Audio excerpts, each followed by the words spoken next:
토끼가 산다는 이야기 많이 들어보셨죠? 아니 그럼요. 진짜 살아요 우리. 아 그래요? 엄청 큰 애 하나 살고 있어요. 절구 찍고 있고. 자, 그런데 말이죠. 달토끼 전설은 우리나라뿐만 아니라 중국, 일본, 인도에도 존재하고 있습니다. 인도? 석가가 부처가 되기 이전의 이야기를 담은 설화지 본생경에 따르면요. 어느 날 산속에 쓰러진 노인을 발견한 원숭이 여우 토끼. 이 노인을 살리기 위해서 먼저 원숭이는 나무 열매를 모으기 시작했고요. 여우는 강에서 물고기를 잡아 노인에게 공양했다고 합니다. 그런데 노인을 위해 아무것도 할 수 없었던 토끼. 결국 저는 해드릴 수 있는 게 아무것도 없는 존재니 구워진 저를 먹고 기운을 차리세요. 바로 그때 쓰러져 있던 노인이 벌떡 일어나더니 휘릭 자신의 진짜 정체를 드러내는데요. 사실 그는 불교의 수호신이자 하늘의 왕 제석천이었던 거죠. 제석천은 토끼의 희생을 후세까지 널리 전하기 위해 토끼를 달로 올려보냈다고 전해지는데요. 굉장히 좀 재밌는 상상력 아닙니까? 그렇죠. 자, 그리고 중국의 달 토끼는 도교의 영향을 받았다고 하는데요. 저 토끼가 찍고 있다는 저 절구. 절구. 자, 절구 저거 무슨 용도로 알고 계시죠? 떡 아니야 떡? 떡. 떡 맺히는 거. 그럼 근데 여기 아주 놀라운 반전이 있습니다. 절구예요. 불사의 약에 인간들이 손대면 안 되지. 자, 신선이 털빛이 새하얀 옥토끼 한 쌍을 달로 보내 신선들의 불사 약인 선단을 만들게 했다고 합니다. 그러니까 저 절구는 약을 빻는 절구인 셈입니다. 약절구. 그렇죠. 달 관련된 전설도 참 많은 것 같아요. 이제 눈에 띄니까. 인도 북부 우타르 프라데시주 프라야그라지에서 장장 49일간 열린 힌두교 축제 쿤부멜라. 이때 무려 2억 4천만 명이 강에 입수했는데요. 말이 돼? 어마어마합니다.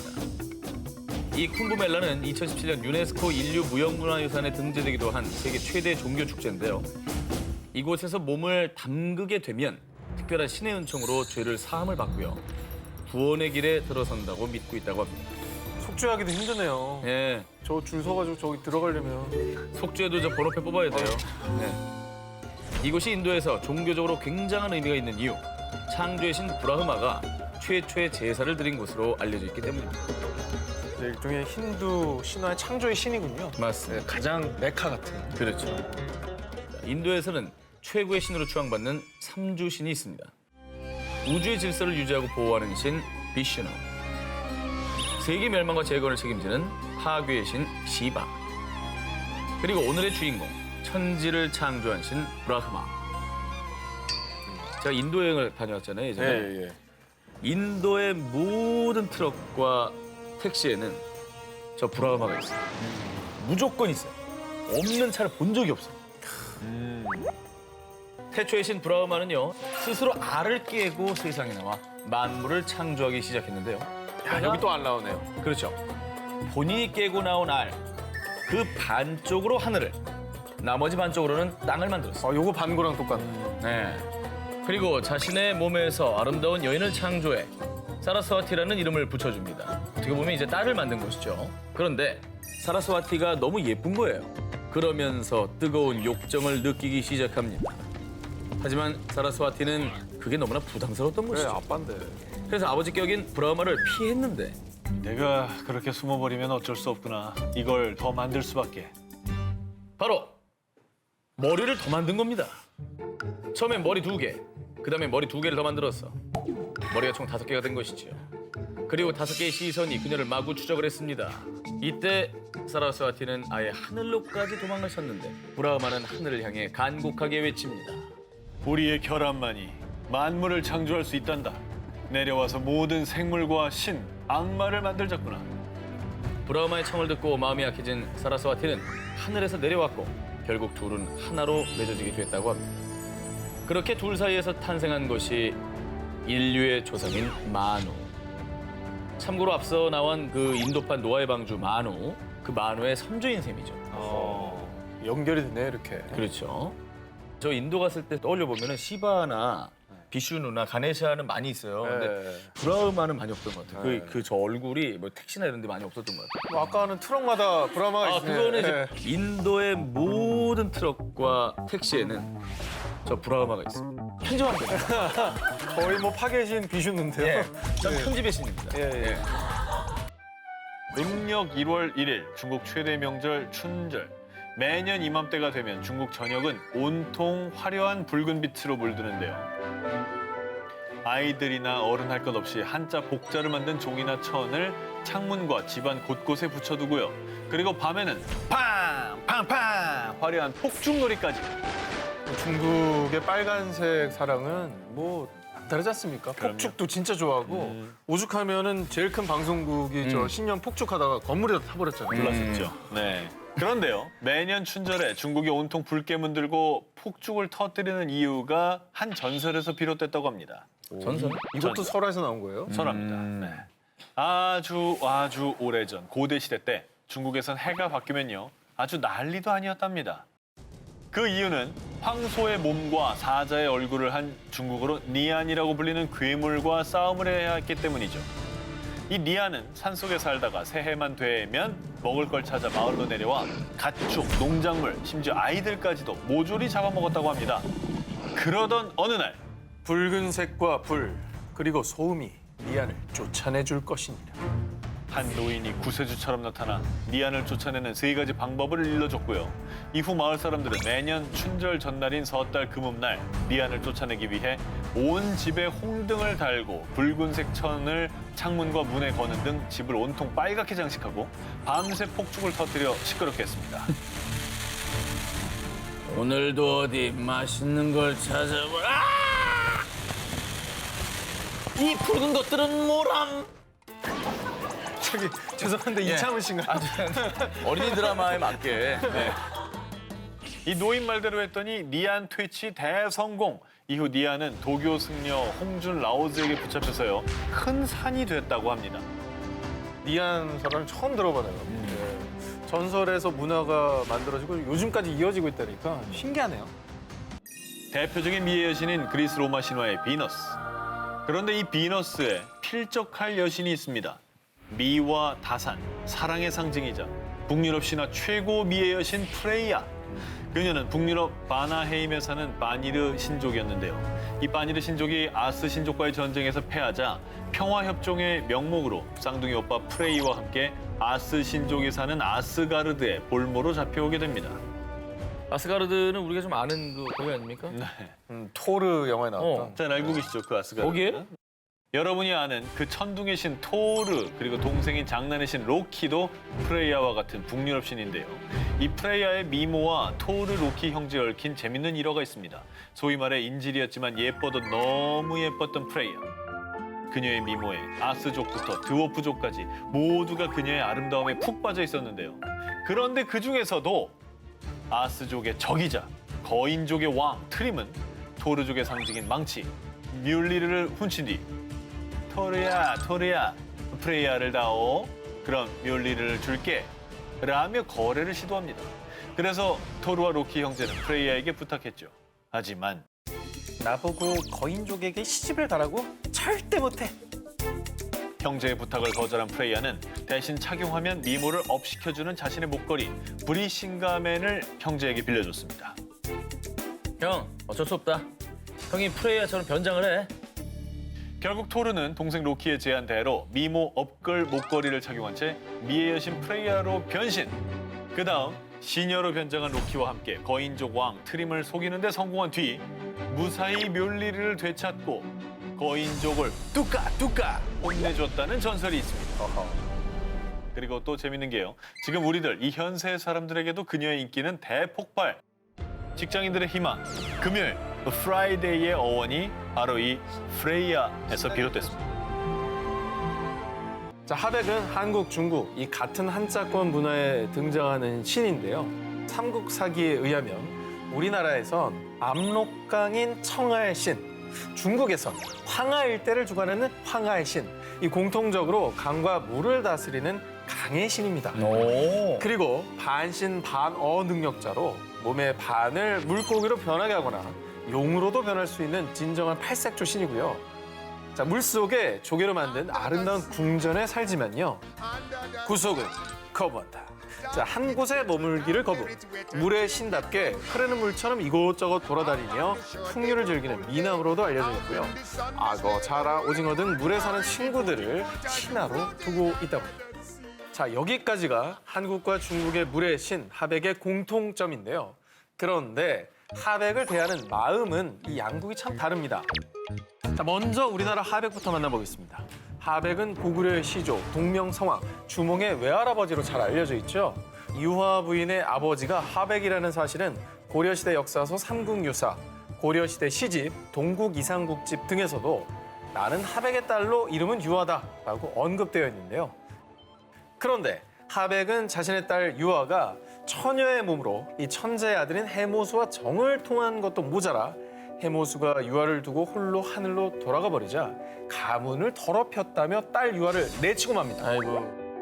이후 유화 부인이 주몽을 낳았는데요. 그런데 이 주몽이 자신을 시기에 해하려는 왕자들에게서 도망치던 중 강 때문에 발이 묶이자 난 수신 하백의 외손자다. 강을 건너게 해다오. 하백의 손주 사랑은 지극했나 봅니다. 손주를 위해 물의 신인 자신의 힘을 이용 물고기와 자라로 다리를 척척 만들어 손주를 도와줍니다. 자, 무사히 여기서 탈출한 주몽은 이후에 고구려를 건국하게 된 거죠. 한국에서 하백은 국가 시조의 뿌리이자 좀 신성한 존재였네요. 하백이 없었으면 고구려가 없었던 거 아니에요? 고구려 없었던 거죠. 그죠? 그런데요, 한국에서 하백을 경외하며 신성하게 여겼다면 중국에선 하백을 두려워하는 존재로 여겼다고 하는데요. 자, 중국 도교 서적 토박자에 따르면 원래 풍이 혹은 빙이라는 이름을 가진 인간이었습니다. 근데 황하에 빠져 죽자 천재가 갸륵히 여겨 그를 황하의 신으로 소생시켰다고 하는데요. 그런데 중국 초나라 시대의 저서 초사에 따르면 아름답기로 소문난 낙수의 여신 복비를 아내로 맞았지만 그 아내를 두고 프리더! 이를 외치며 떠돌았고요. 그 사이에 외로웠던 복비는 자신을 위로해주는 중국의 천상계의 명궁 예, 여기서 또 예가 나옵니다. 아까 그 예입니까? 예. 이 예와 눈이 딱 맞아버리게 된 겁니다. 그런데 이를 알게 된 하백은 손이 발이 되도록 싹싹 빌지 않았고요. 아, 그래요? 어쩌구리? 야, 니네 가만 안 둬. 내가 다 쓸어버릴 거야.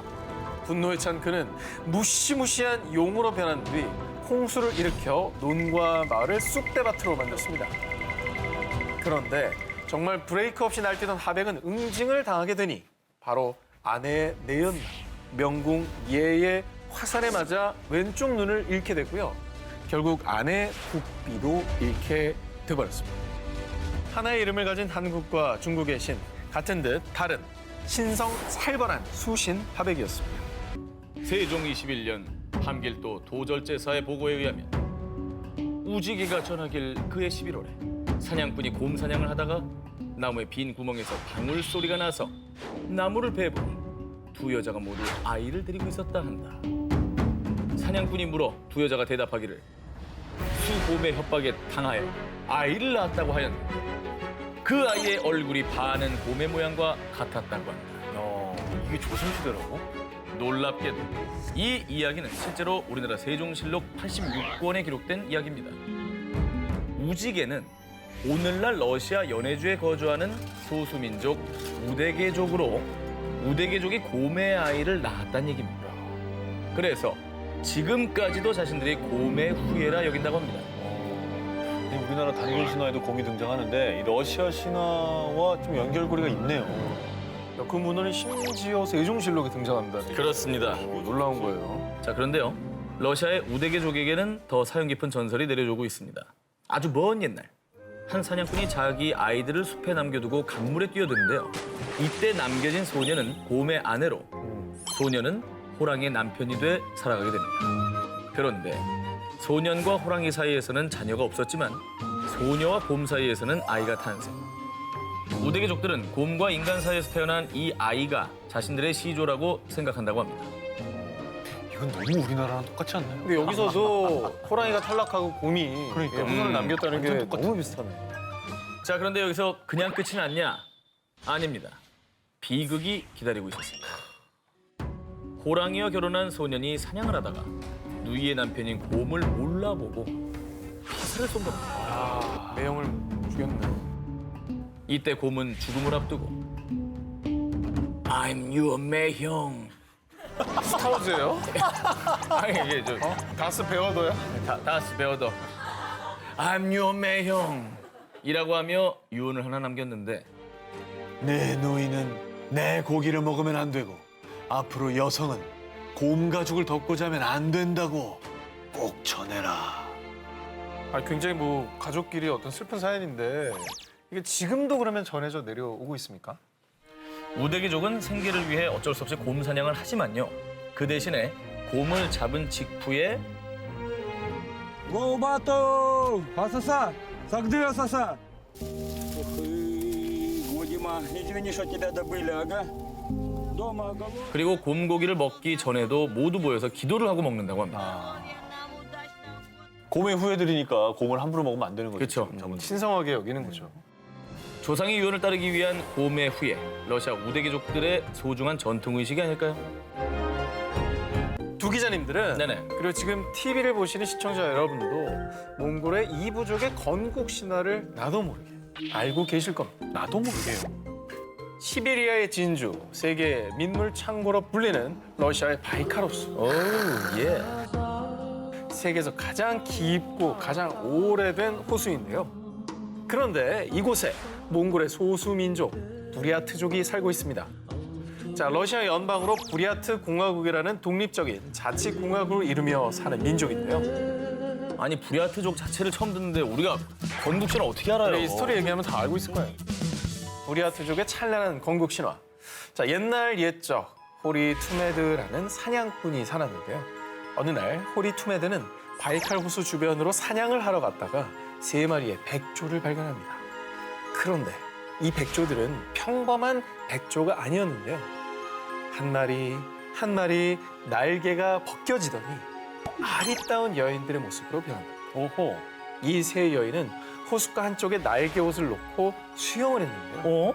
그런데 이때 이 모습을 보던 호리 투메들은 세 여인이 벗어놓은 날개 옷 중 하나를 몰래 훔치고 말았습니다. 야. 뭐야 우리 알고 있는 내용 아니야? 야. 천녀나무꾼. 정확합니다. 호리 투메드가 나부꾼입니까? 네. 자, 더 들어보십시오. 날개 옷을 잃어버려 다시 백조로 변신하지 못한 백조 여인. 그때 호리 투메드는 그녀에게 다가가 내가 당신의 옷을 갖고 있어. 나와 결혼한다면 훗날 옷을 돌려주겠어. 결국 그렇게 백조 여인은 선택의 여지 없이 호리 투메드의 아내가 되었고요. 세월이 흘러 백조 여인은 6명의 아이를 낳았는데요. 그러던 어느 날 백조 여인은 여보, 내 옷 한 번 입어보는 게 소원이에요. 한 번만 내 옷을 입게 해주세요. 라며 남편 호리 투메드에게 간청을 했는데 마음이 약해진 그는 결국 아내에게 숨겨뒀던 날개 옷을 보여주었습니다. 그런데 이때 날개 옷을 건네받자마자 눈 깜짝할 사이에 다시 백조로 되었습니다.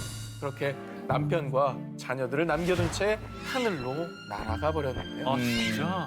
이때 백조 여인이 하늘로 떠나면서 자녀들에게 남긴 한마디. 네, 너희를 하늘에서 지킬 테니 매월 초하루 나에게 마유와 차를 바쳐다오. 이후 백조의 자녀들은 매월 한 차례씩 몽골인들에겐 생수와 같은 말의 젖, 마유죠. 마유와 차를 제물로 바쳐 제사를 지냈고요. 부리아트족은 훗날 이 자녀들이 부리아트족의 시조가 된 거라고 믿고 있다고 합니다. 되게 비슷하다. 자, 그래서 몽골의 부리아트족은요, 지금도 백조의 인간 모습이었던 여성 천신을 숭배하고요. 여성 천신 제사 때마다 마유와 차를 바치고 있다고 합니다.